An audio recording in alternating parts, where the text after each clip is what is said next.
Welcome back to UVC Chronicles by UVC Graduates Association. I'm Varsha, this is episode 2, and our guest today is Group Captain Chandrasekhar from the batch of 1990. A very warm welcome to you, sir. Nothing beats a first-hand introduction, so let's hear it from himself.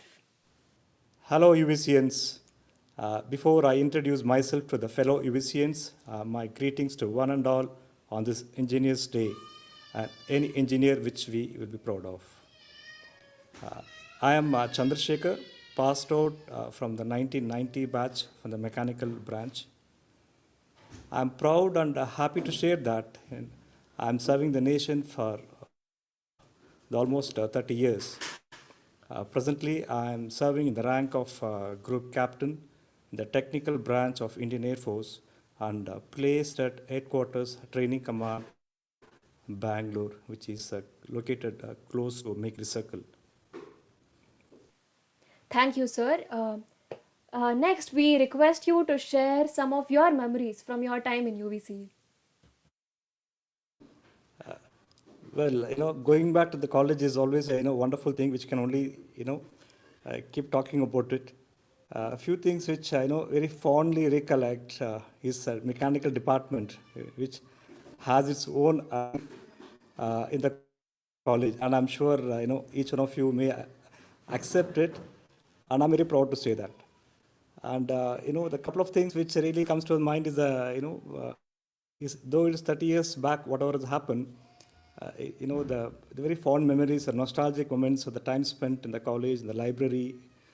And of course, I am one of those guys who spend time in playing table tennis, not at a very high level, but, spend a lot of time there.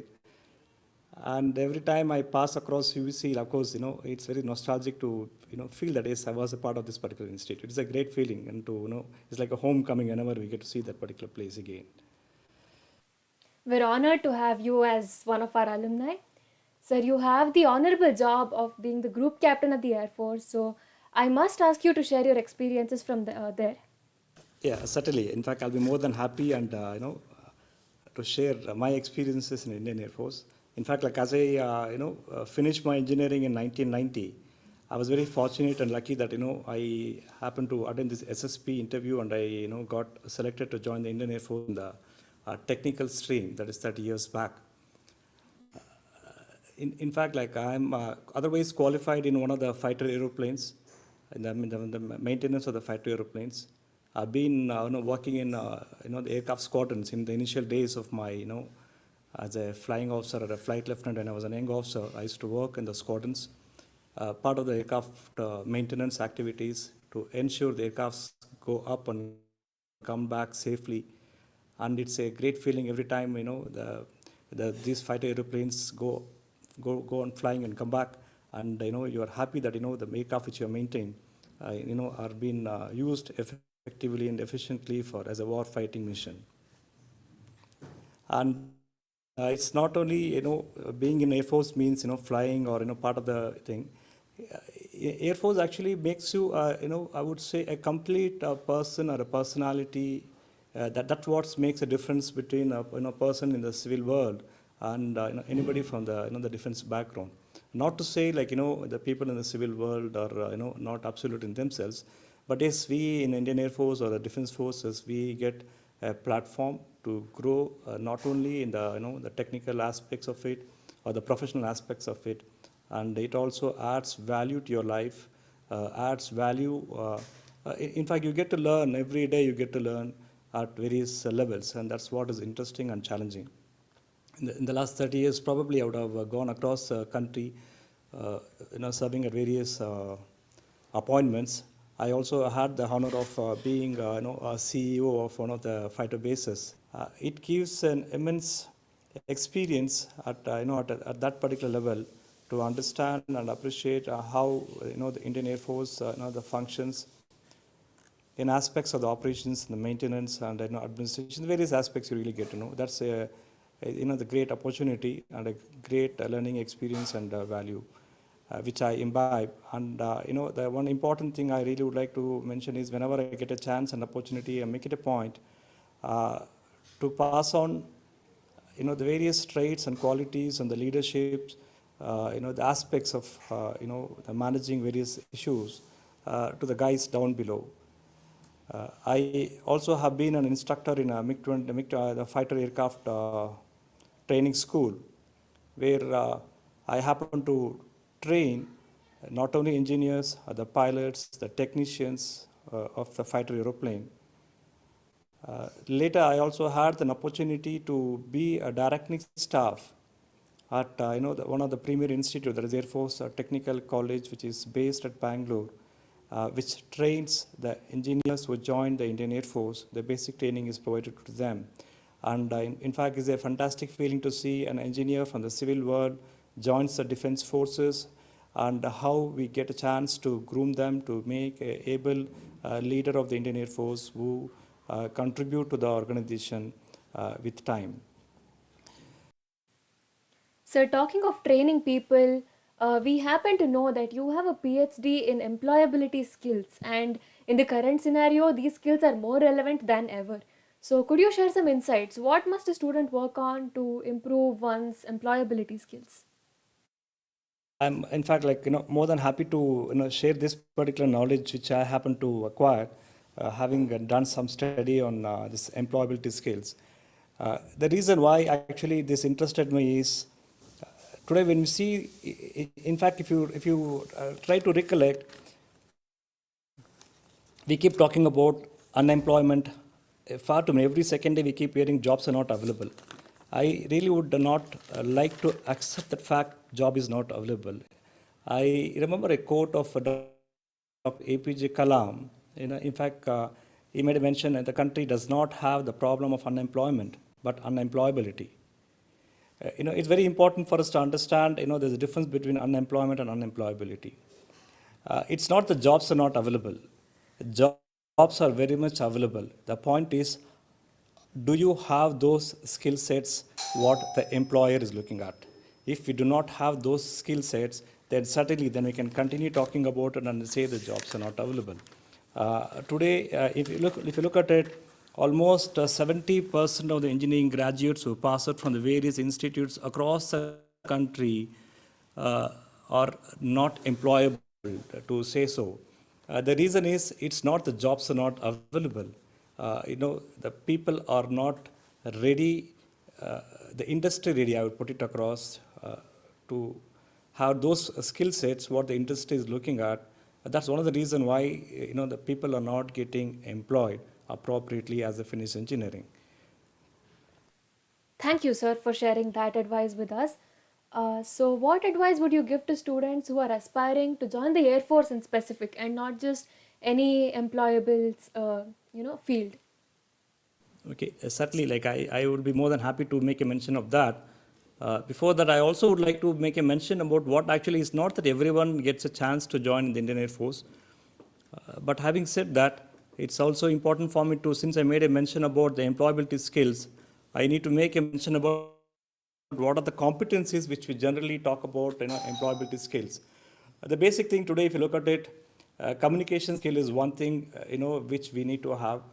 Though, like you may say, being from an urban area, we all feel like, we do have this communication skills.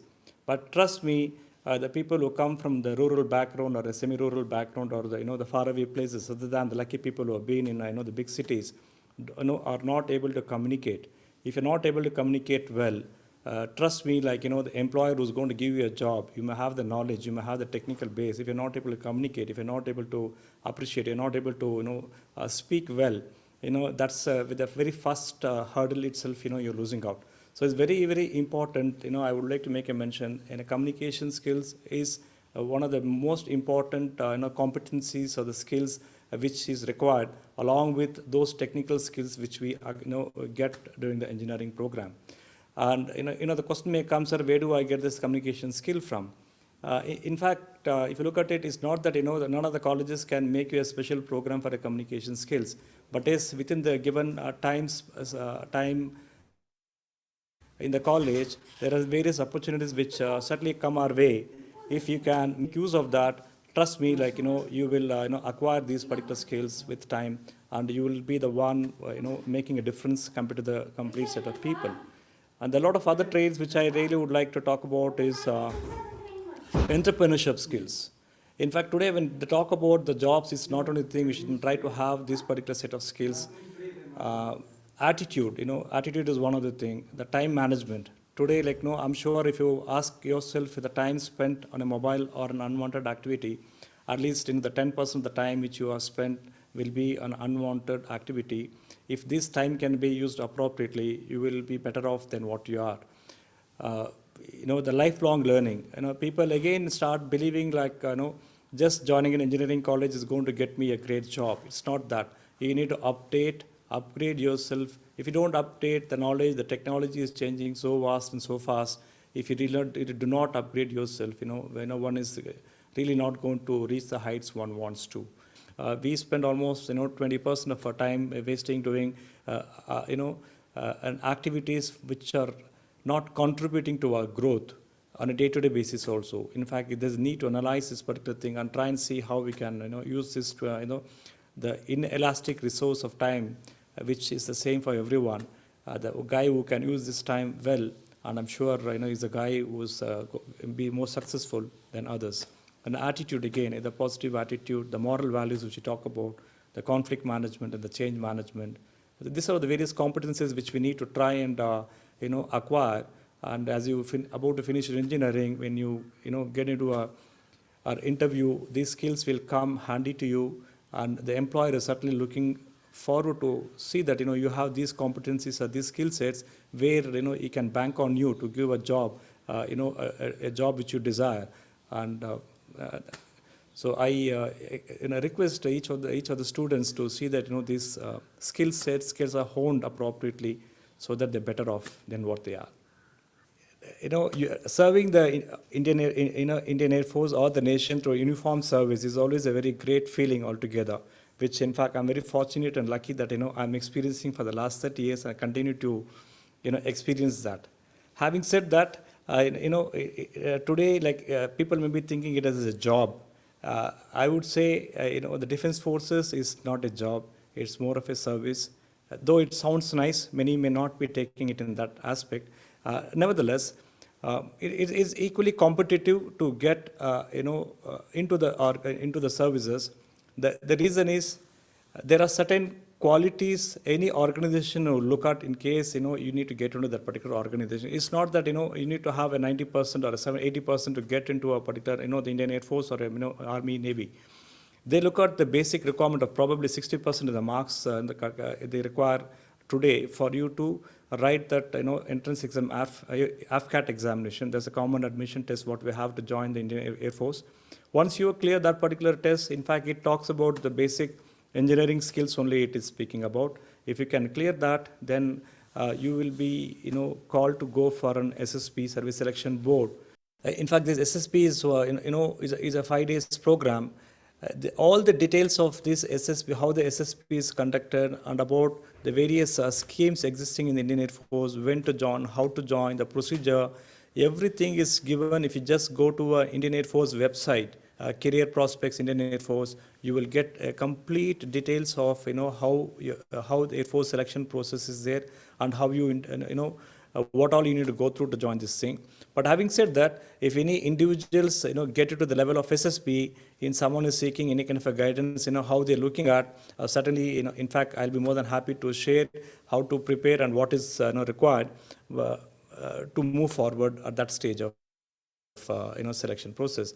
But as I would like to mention again and again, every company, whether it's Indian Air Force or other company, has got certain qualification or a qualities required to serve in that particular organization. So Indian Air Force also made certain benchmarking to serve the Indian Air Force in the officers cadre.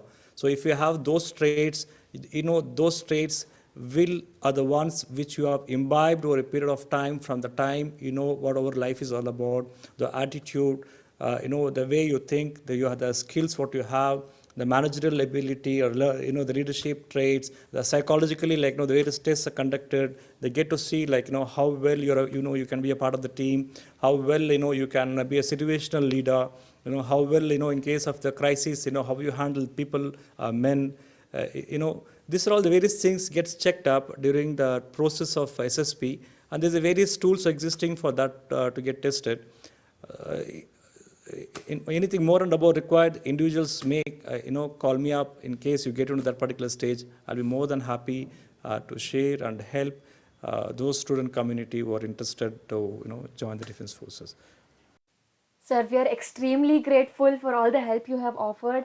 Thank you so much for joining us today. It has been a very insightful conversation. That was the second episode of UVC Chronicles, and the conversation with Group Captain Chandrasekhar was just a teaser trailer. The team will definitely invite you for a full-fledged session in the upcoming days, sir. Thank you for listening, audience, and stay tuned for the next episode.